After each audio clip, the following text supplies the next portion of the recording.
তদন্ত কমিটির রিপোর্টকে রীতিমতো বুড়ো আঙুল দেখিয়ে ক্রীড়া প্রতিমন্ত্রী আমিনুল হকের নির্দেশে বিসিবির জন্য অ্যাডহক কমিটি গঠন করে দিয়েছে জাতীয় ক্রীড়া পরিষদ।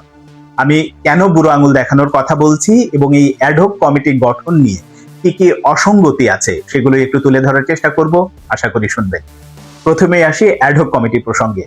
বিসিবির গঠনতন্ত্র যদি আপনি মানেন বা গঠনতন্ত্রটা যদি পড়েন, সেখানে অ্যাডহক কমিটির কোনো অস্তিত্ব নেই। ইভেন এখন যিনি পরিচালক হিসেবে নির্বাচিত হয়েছেন রফিকুল ইসলাম বাবু, তিনিও কিন্তু এই বুলবুলের বোর্ডের আগে যখন আসলে নির্বাচন প্রক্রিয়া বা কিভাবে কি হবে, তখন তিনি নিজেই মিডিয়াতে বলেছেন বিসিবির গঠনতন্ত্রে অ্যাডহক কমিটির কোনো অস্তিত্ব নেই। এটা হচ্ছে আসল কথা। তাহলে অ্যাডহক কমিটি গঠন করা হলো কেন? বা অনেকেই প্রশ্ন করবেন, এর আগেও তো অ্যাডহক কমিটি গঠন করা হয়েছিল, সেই সিনা ইবনে জামালি বলি বা নাজমুল হাসান পাপনের সময় বলি, তখন তো হয়েছিল, তখন এ নিয়ে প্রশ্ন ওঠেনি কেন? হ্যাঁ, তখন হয়েছিল কোন প্রেক্ষাপটে? আপনারা একটু মনে করার চেষ্টা করুন যে একটা বোর্ডের মেয়াদ যখন, একটা কমিটির মেয়াদ যখন শেষ হয়ে যাচ্ছে, পরের ইলেকশন দেওয়ার আগে যদি কোনো রকম ঝামেলা বা ওই রকম একটা সময়ের দরকার হয়, তখন কিন্তু ওই নির্বাচনের জন্য একটা অ্যাডহক কমিটি গঠন করে নির্বাচন প্রক্রিয়া হবে, তারপরে নতুন কমিটির দায়িত্ব নেবে।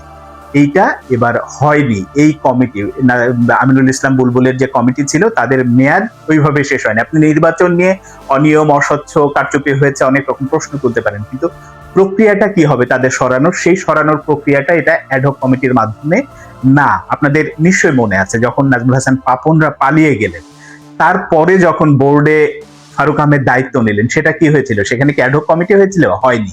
কারণ ওই নাজমুল হাসান পাপনদের মধ্যে যারা পালিয়ে গিয়েছে, বাকি যারা ছিল কোরাম হয়, সেখান থেকে ফারুক আহমেদকে জাতীয় ক্রীড়া পরিষদ কোটায় মনোনয়ন দেওয়া হলো পরিচালক হিসেবে, এবং তখন ওই কোরাম ফারুক আহমেদকে সভাপতি নির্বাচিত করলেন, তিনি দায়িত্ব পালন করলেন। তারপরে আবার যখন ফারুক আহমেদের বেলায় ঝামেলা শুরু হলো, তাকে যখন অপসারণ করা হলো, সেটাও কিন্তু অ্যাডহক কমিটির মাধ্যমে হয়নি। এই কারণে যেভাবে সরকার গঠন করলো অ্যাডহক কমিটি, এটা বিসিবির গঠনতন্ত্রের পুরোপুরি পরিপন্থী।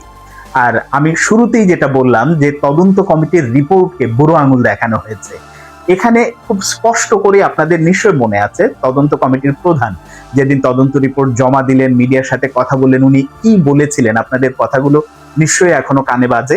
তিনি স্পষ্ট করেই বলেছিলেন যে আমরা ওই রকম কাউকে দোষী সাব্যস্ত করা হয়নি, কোনো কিছুই করা হয়নি, তারা নির্দিষ্ট কিছু সুপারিশ দিয়েছে।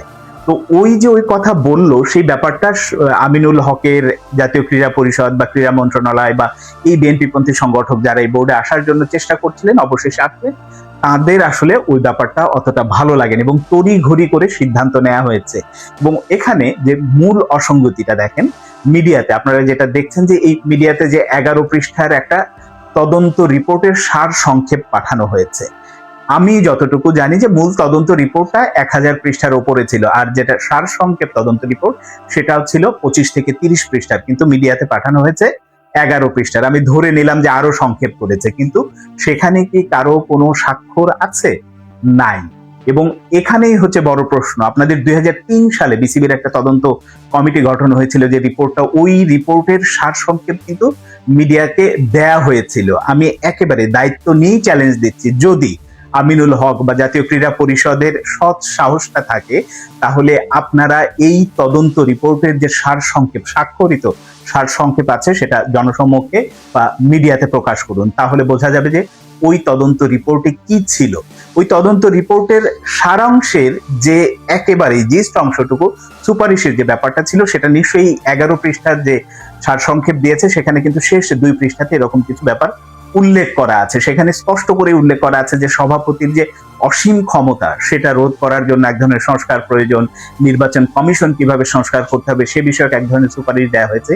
তো এখানে সভাপতির যে ক্ষমতা রোধ করা বা ক্ষমতা নিয়ন্ত্রণ করার জন্য যে ব্যাপারটা, সেটা কি করা হলো, নাকি তার আগেই আবার আরেকজনকে অ্যাডহক কমিটি করে বসিয়ে দেওয়া হলো? এখন এই যে অ্যাডহক কমিটি করে বসিয়ে দেওয়া হয়েছে, তামিম ইকবাল নিজেই প্রথম প্রেস কনফারেন্সে বলেছেন তিনি পরবর্তীতে 3 মাস পরে যে ইলেকশন দেওয়া হবে সেই নির্বাচন করবেন। এখন তিনি ক্ষমতায় বসে আমিনুল ইসলাম বুলবুল বা ফারুক আহমেদের মতো বা নাজমুল হাসান পাপনের মতো এই তামিম ইকবাল যে ক্ষমতার অপব্যবহার করবেন না, তার কোথায় গ্যারান্টি আছে? কোনো গ্যারান্টি নাই। ওই অপব্যবহার আবার হবে, আবারও একইভাবে বিসিবির নির্বাচন প্রশ্নবিদ্ধ হবে। এই ফারুক আহমেদ বলেন, আমিনুল ইসলাম বুলবুল বলেন, তাদের সঙ্গে যেটা করা হলো, ঠিক একই ঘটনার জন্য শুধুমাত্র অপেক্ষা করতে হবে তামিম ইকবাল বা পরবর্তীতে নির্বাচিত হয়ে যারা আসেন তাদের ভাগ্যে কখন ঘটবে, সেটা শুধুমাত্র সময়ের অপেক্ষা। এখন এই অ্যাডহক কমিটি নিয়েও আবার আমিনুল ইসলাম বুলবুল ফিরতি প্রেস রিলিজ দিয়েছেন, তিনি আইসিসির কাছে বিচার চান এবং এই সংক্রান্ত এই কমিটি অবৈধ, তিনি নিজেকে বৈধ প্রেসিডেন্ট হিসেবে দাবি করছেন, এই সংক্রান্ত গেছে। এবং এটা যদি এখন আইনি জটিলতায় যায় বা আইসিসি ওই ধরনের অ্যাকশন নেয় তখন ভিন্ন প্রক্রিয়া হবে বা কিভাবে কি মোকাবেলা করে কি সেটাই হচ্ছে দেখার বিষয়। কিন্তু ওই যে দিন শেষে বললাম যে তদন্ত রিপোর্টে যা ছিল সেটাকে ক্রীড়া মন্ত্রণালয়, আমিনুল হক, জাতীয় ক্রীড়া পরিষদ তারা কেউ আমলে নেয়নি এবং আইসিসির কাছেও আদৌ এই তদন্ত রিপোর্ট পাঠানো হয়েছে কিনা বা আইসিসির মাধ্যমে তাদের যোগাযোগটা কি হয়েছে এটা কিন্তু এখনো স্পষ্ট না। এই কারণে বিসিবির আগামী দিনগুলো খুবই ক্রুশিয়াল। এখন তামিম ইকবাল সভাপতি হিসেবে দায়িত্বে বসেছেন, দায়িত্ব নিয়েছেন, সবই ঠিক আছে। অনেকেই বলছেন যে আমি কয়েকদিন আগে বলেছিলাম যে বরকতুল্লাহ বুলু বিসিবির প্রেসিডেন্ট হবে, এখন তামিম কিভাবে হয়?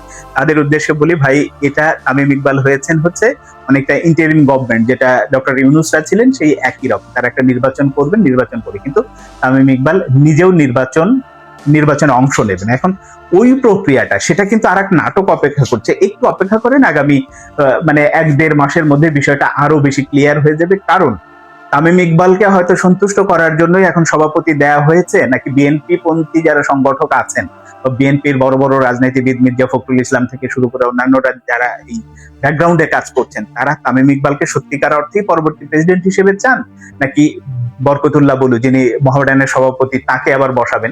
সেই নির্বাচনী ইকুয়েশন কি হবে, সেই নির্বাচনী প্রক্রিয়া কি হবে, সেটা হয়তো আরো পরের বিষয়, সময় তার উত্তর দেবে। কিন্তু ওই যে শুরুতে যেটা বললাম যে একেবারেই তদন্ত কমিটির রিপোর্টকে যেমন বুড়ো আঙুল দেখানো হয়েছে, একইভাবে বিসিবির গঠনতন্ত্রকেও বুড়ো আঙুল দেখিয়ে এই অ্যাডহক কমিটি গঠন করা হয়েছে।